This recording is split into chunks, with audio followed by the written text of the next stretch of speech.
NL Central behind Pittsburgh. I'm Darryl Parks in for Scott Sloan today. Sloaney will be back on Monday at 9:06. The Ohio Lottery raised a record revenue the past fiscal year in 2013 of $2.8 billion. That means they had profits of $803 million. That gets kicked back to the state of Ohio for public education. So I want to know where all the money is going, and I want to know when someone at the Ohio Lottery will step up and say we want some responsibility and we want some accountability before we cut a check for almost $1 billion that's going to be wasted in many cases in school districts across the 88 counties of the state of Ohio. But all you hear is crickets, right? All you hear is the chirp. 513-749-7000, 1-800-THE-BIG-1, pound 700 on AT&T. Should a line become available. And to Mason we go, home of the three-way. Here's Sharon. You're on the big one. Hey, how you doing, Darryl? All right, Sharon, what's going on? Well, I wanted to tell you where our part of our lottery money is going. With Mason, they just gave 3 administrators a total of almost $38,000 in raises. We had, For what? For what? Okay, well, we have an assistant high school principal who is going to get an additional over $7,900 because he's going to lead the e-learning initiative in Mason. So that's like online, right? The e-learning, so you can go to websites and stuff. Yeah. Yeah. And then we have Jessica Stevens, who is moving as assistant principal from early childhood to the middle school. She's going to work an additional 45 days a year. She gets an additional $8,355 a year, which equals out to an additional $186 per day. And her pay increased from $54,000 to $62,000, almost $63,000. It's unbelievable. The best one, Darryl, is our human resource director. Okay, Michael Zimmerman. He's our human resource director, and he's going to work an additional 76 days a year. And I hope you're sitting down because he's going to get $21,274 more a year for working those 76 days a year. All right, so what? He's giving up his summer vacay is what's going on? I don't know. I guess, right? And he's gonna. Yeah. I'll bet he's doing that. And then I'm also betting he gives up the 2 weeks at Christmas and he gives up the 2 weeks at spring break, right? Yeah, he's making $115,287, and equals out that he's making $443 a day. Wow. Isn't that nice? Well, I don't know how many of us hardworking people out here have gotten a $10,000 raise lately, but I don't see a lot of hands going up on that one there, Sharon. I'll give you an example, like in Lebanon, right? A number of years ago, they had an emergency levy that was passed. Remember that? Uh-huh. Okay. Yeah. Now we don't have a dog in this fight, but this is a secret election, by the way. The state of Ohio, they don't want anyone to know this because they pull this tired act in my school district, Forest Hills. There's an election coming up on August 6th. All right, but they're not advertising that. But anyway, they have they have a renewal of the emergency levy. So what's the current emergency? It's just an obvious question, right? I mean, if you have an emergency need for something to raise money, you would think that levy would sunset at some point, right? But now the emergency levy is they're not saying what the current emergency is, but with the emergency levy, they want the emergency level levy renewed. I'm not getting that one. I'm not getting that, but real quick, that Lakota is putting a $7 million on, and you'll be hearing from Mr. Rich Hoffman soon, I'm sure. Hey, they're all lining up. All right, Sharon, have a wonderful weekend. Hey, you too. Okay, Thanks, we'll see you. Bye-bye. Bye. All right, 513-749-7000, 1-800-THE-BIG-1. Yeah, if you have an emergency levy, by definition, that means you're running out of cash, right? The checkbook is running dry. So we need some extra cash real quick. So they raise the extra cash real quick, and then logically you would think the emergency levy would come to term, would sunset, and then it would simply go away. But we all know that when you have a school district budget, if they have whatever the budget is, they will spend $1 more than the budget. So they're always pleading poverty, even though the Ohio lottery is kicking in $803 million. A record amount from this past fiscal year. Unbelievable. All right, Scott Sloan back on Monday. I'm Darryl Parks in for Scott on the big one, 700 WL. Well, in my backyard, I had 2.5 inches of rain over the last day or so. And the rain continuing today, tomorrow, through the weekend. In fact, a flash flood watch still in effect coming up in the 11 o'clock hour. Frank Marzullo will join us, but today's high is going to be about 77. And some light rain in the area, 66 at 700 WLW. Well, talking about tax dollars and talking about revenue enhancement, I made a comment yesterday about watching it driving through the gauntlet on July 4th, coming through Cincinnati, because this is the trap, especially if you're from out of state, driving from the south, driving from the north, coming down I-71 or coming down I-75 and all combining into Cincinnati and the speed trap that we know as Porkopolis. And Tony writes, he says, Darryl, just wanted to pass along info to you. On July 3rd, I left my home around noon and head to parts of northern Michigan. Knowing it was a holiday weekend, I figured I'd see my share of revenue enhancement. Leaving the east side of Cincinnati to the state line of the great state of Ohio, I saw 26, that is right, 26 cops, 23 of which were State Highway Patrol, 2 were Dayton's finest. 1 was a traffic enforcement officer. The vast majority were running radar or had holiday travelers pulled over already, usually in areas with nice wide shoulders. Old state nickname for Ohio, the Buckeye State. The new nickname, the Police State. Thanks for visiting Ohio. Here's your ticket. Advice for fellow travelers, don't speed in Ohio. Hope you had a great 4th of July. God bless America and all those that have served our country. Tony from the east side. Yep. That is what goes on. As a matter of fact, on July 1st, on certain sections of the interstates, it's 70 miles an hour now? I can guarantee you they're probably pulling people over for going 71 or 72. People that just aren't paying attention. Normally you take that 10 mile per hour grace. If you're going, if it's 70, if you go about 69, or I should say, 79, you're okay.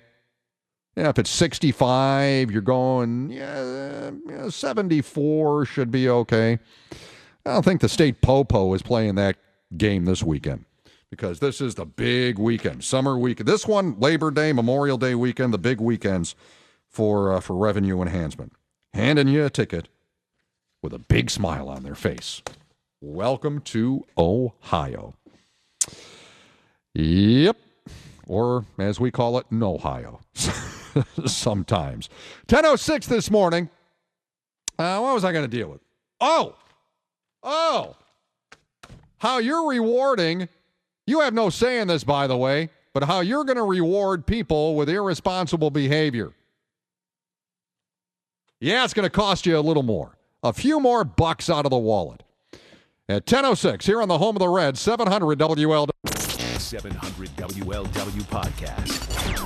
Catch Scott Sloan weekdays at 9:06 on 700 WLW. All right, 9:06. Scott Sloan off today. Essential employee Darryl Parks manning the microphone here in the bunker.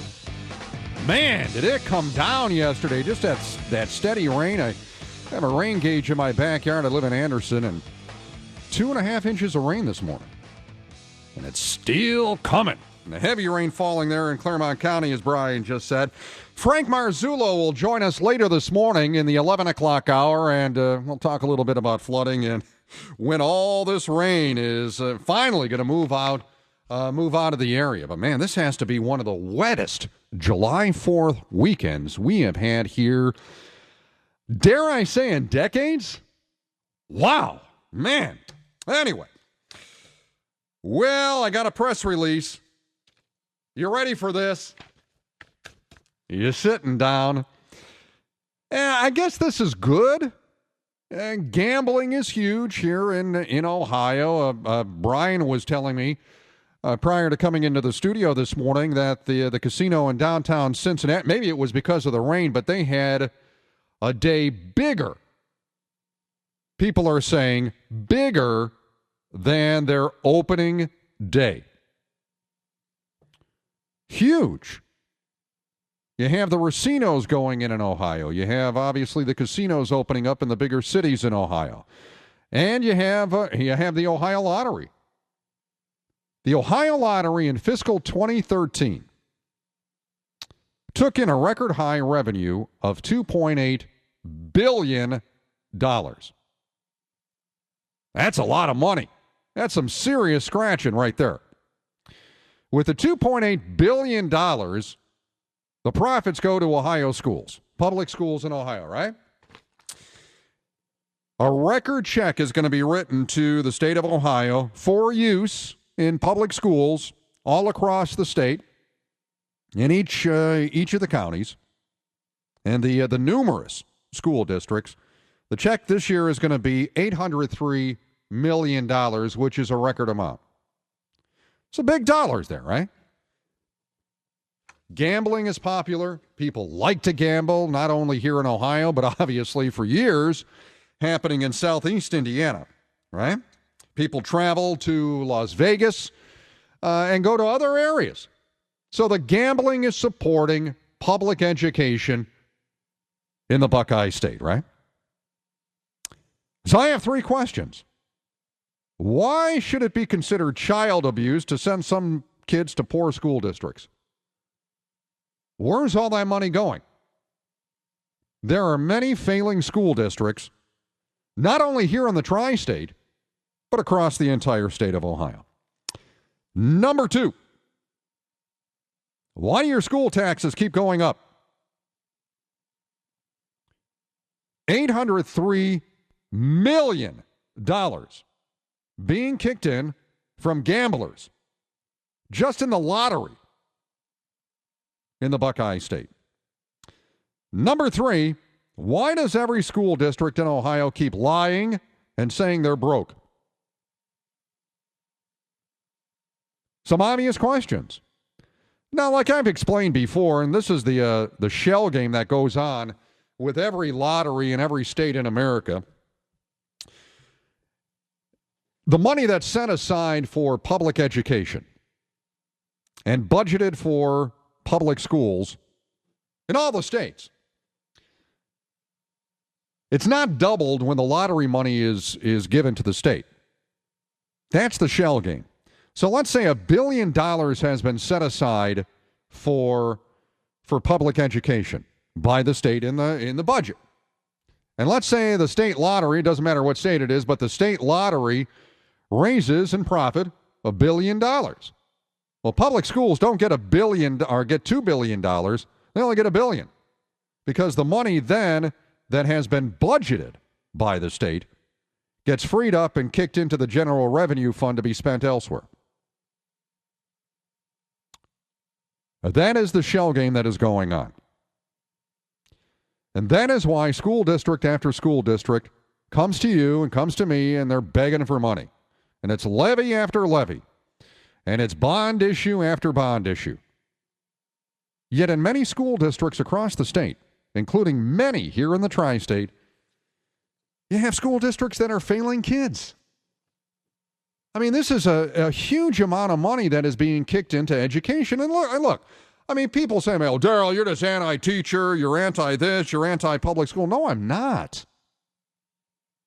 I'm not being a hypocrite. I live in the Forest Hill School District for one simple reason. And I don't even have kids.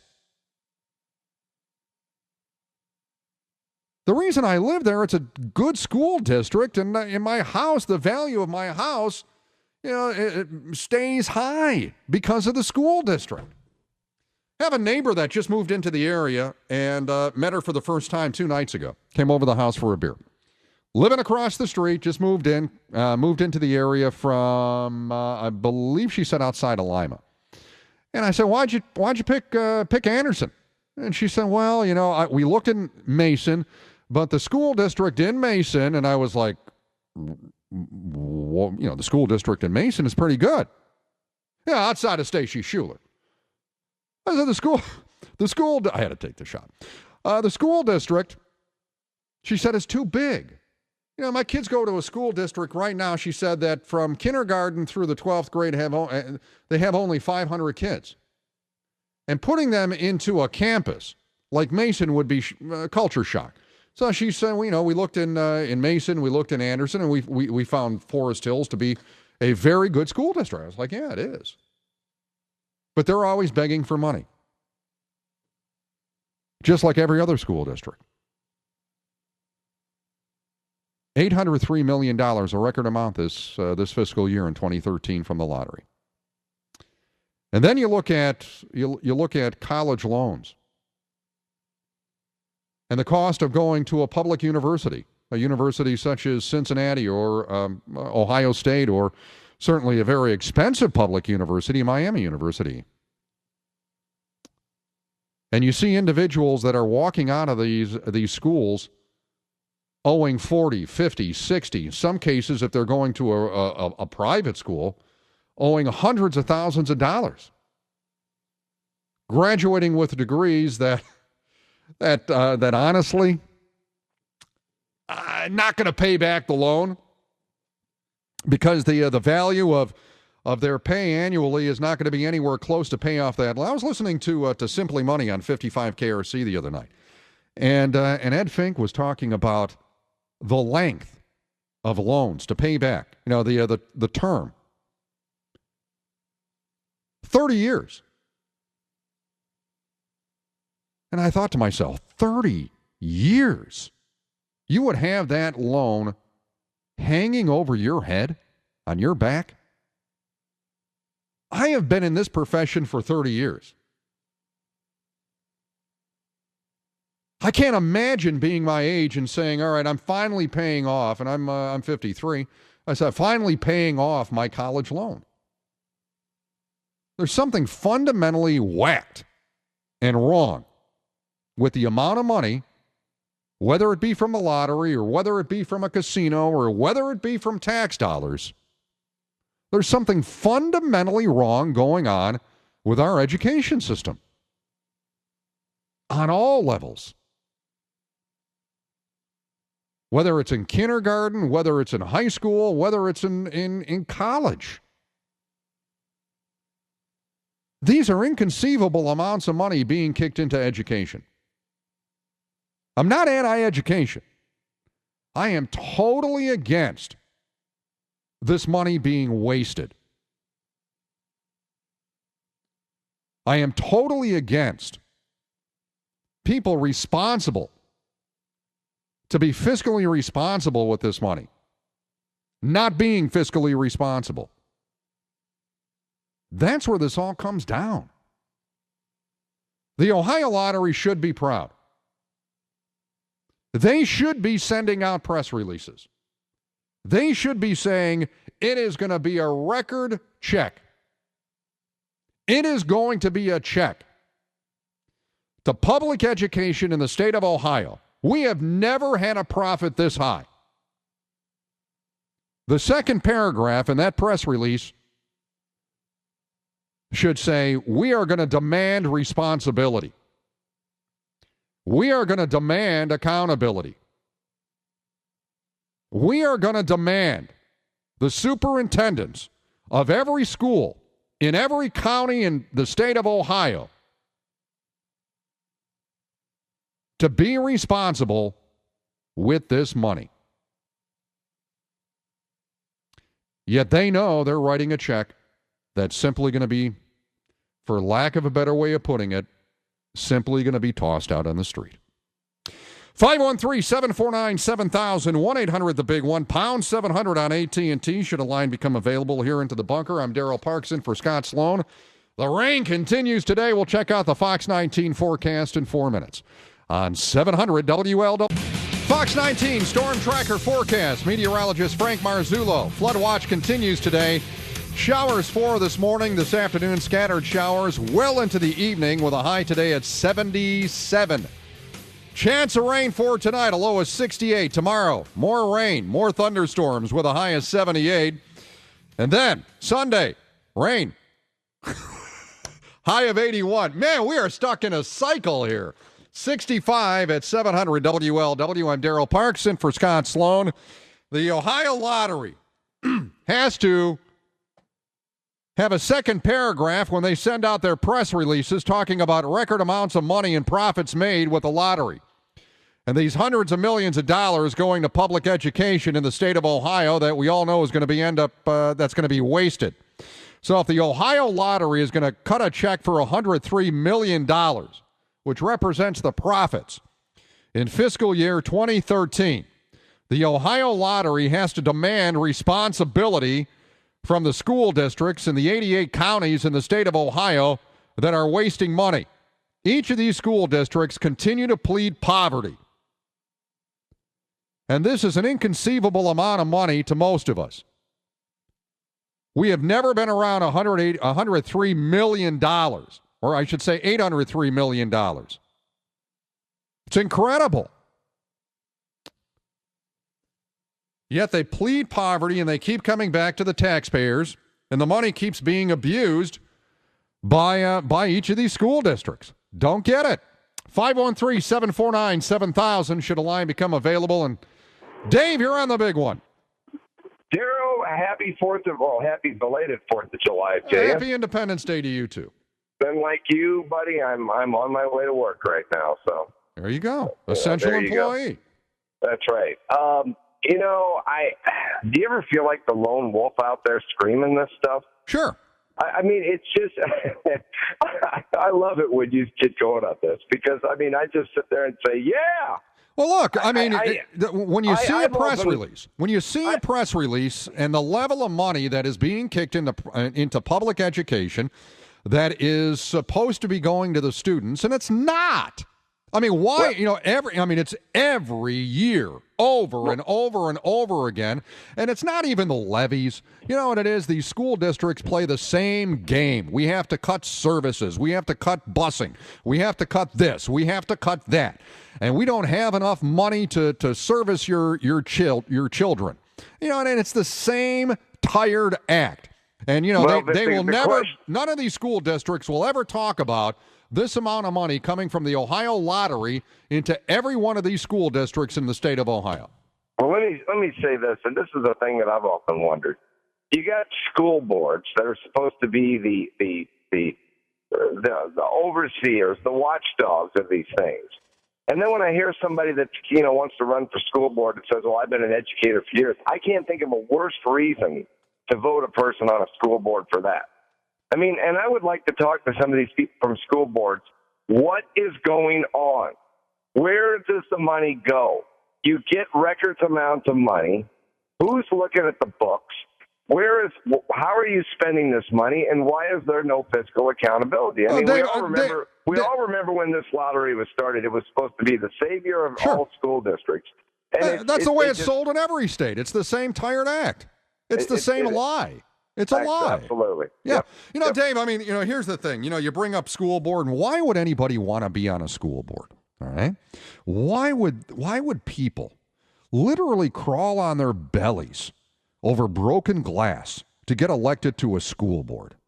Why? Because the endless supply of money that is coming in. Not only that, unions back individuals, and let's call it what it is.